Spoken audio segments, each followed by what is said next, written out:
This here happens to be a 6400 series Sussman frame. As you can see, the finish, they have standard finishes. They can also do some custom finishes. This is a painted bronze finished.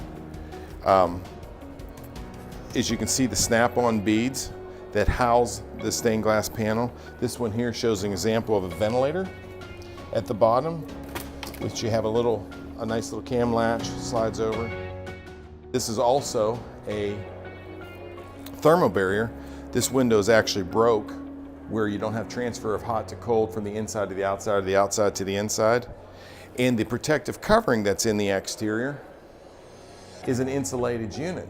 So you have, not only is it a thermal broke frame, but you also have insulated glass in the exterior. So you're allowing this window to not be sealed in, which allows it to be able to be removed real easily and maintained when it needs, or if there's any cleaning or any kind of service that needs done to it.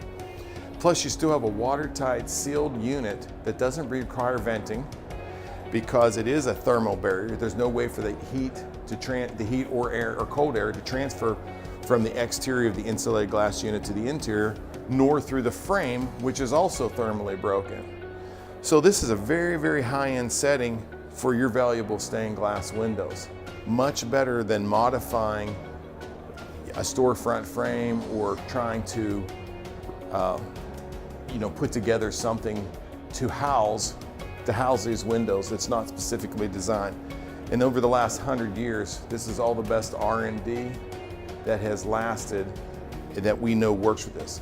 That's why I know too many times we've had arguments with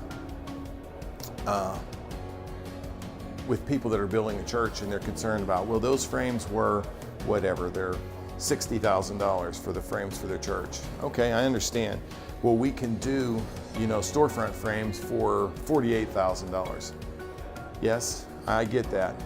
But here's the problem.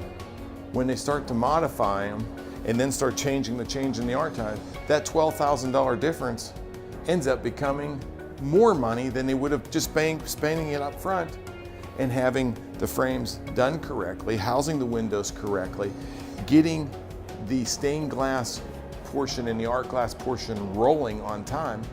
You can order these frames, have them in manufacturing, delivered to the site, closing in your building long before the stained glass, the pews, all the final stuff is. So now you have a closed-in building with your insulated glass units and just waiting to accept the stained glass windows. And we've been working on the stained glass the entire time. So there's no stoppage of the work or having to wait for them to install the storefront frames, where we then have to go field measure and verify and make sure brace bar or divider bars are in certain places and see how that interacts with our art. Immediately give them a rough opening, they show us back the CAD, we know where everything's at, we're already rolling. By the time those frames get made and somebody else has to field measure them, we've got months of work already done. And when you're done, you have a window that's going to last longer, it's going to be taken care of better, it's going to be easier to maintain. And I think that's what we want for our churches, is we want the best, especially something that is so so powerful within the worship space.